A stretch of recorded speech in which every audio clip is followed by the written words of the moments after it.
Good afternoon, Mission Church. Those of you that are fasting with us today for this week, some of you are fasting Monday today through Wednesday. Some of you are fasting Monday through Friday.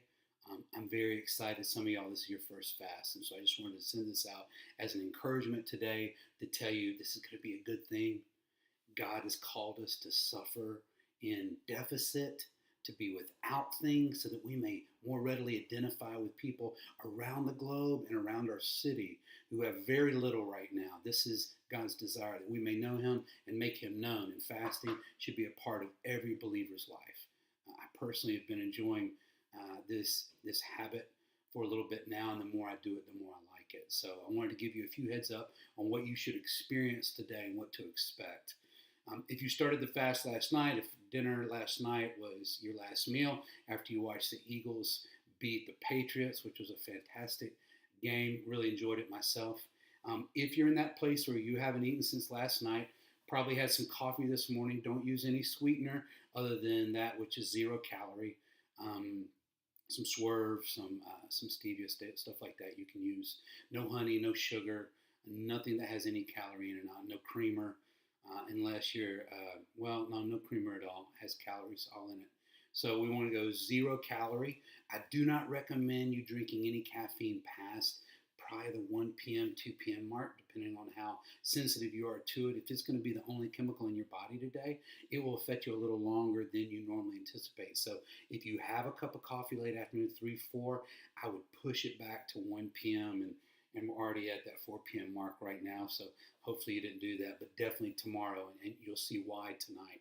Normally I sleep about 6 hours, so if you're at the 8 hour mark or 7.5, or whatever your normal sleep patterns are, I've found that when I fast, I sleep less.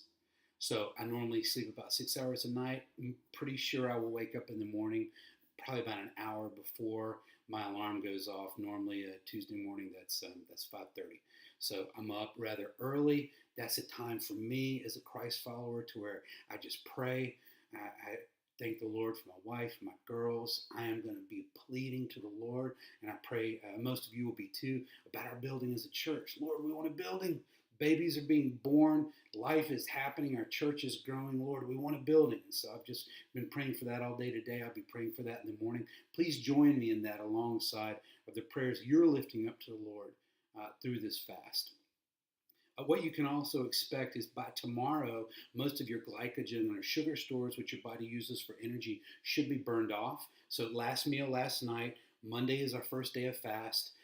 Your body's going to be using those stores all day today. You can go have a good workout if you want to. I'll talk about that just in a minute.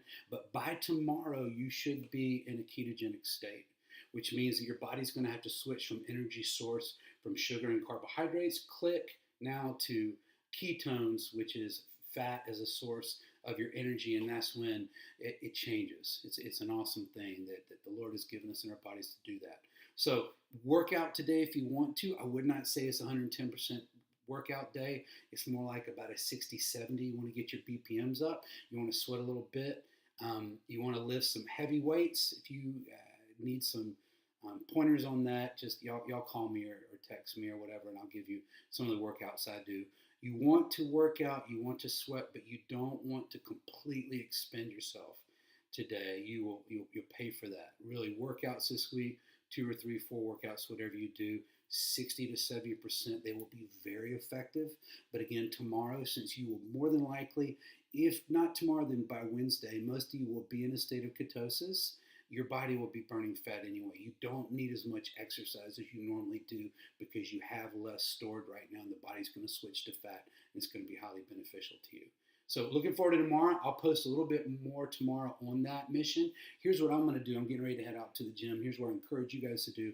If you didn't do it today, then do it tomorrow. I'm going to go make some sandwiches right now, not for me.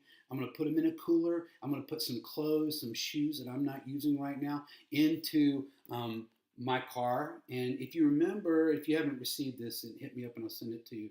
Isaiah 58, 3-7 says this: Is not this the fast that I choose, to loose the bonds of wickedness, to undo the straps of the yoke, to let the oppressed go free, and to break every yoke? That in this fast, the Lord is saying, listen, I want to remove you from evil. I want to take things out of you that are not beneficial to you and do not glorify me.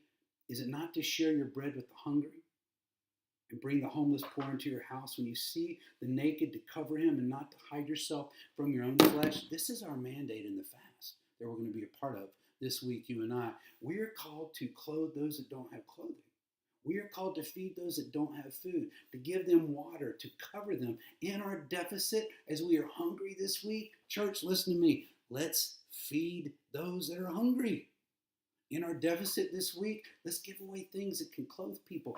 This is God's definition of a righteous fast. And so I do want you to receive the secondary benefits of a fast physiologically. It's very good for you, and you're going to see it. And those of you that are hanging out with us for 3-day fast, I'm going to pray that the Lord will take you to 5 days with us, because you're going to want to. You're going to appreciate it. If not this week, then we'll do it again in another month. But this is incredibly beneficial for you physically.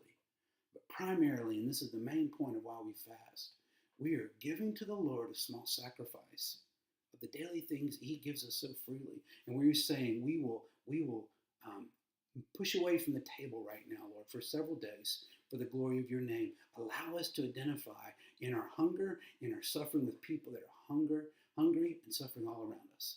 That is the purpose of our fast, and that's my desire for you. So may the Lord bless you and keep you. May His face shine upon you. May He give you rest and pleasure in suffering for His glory.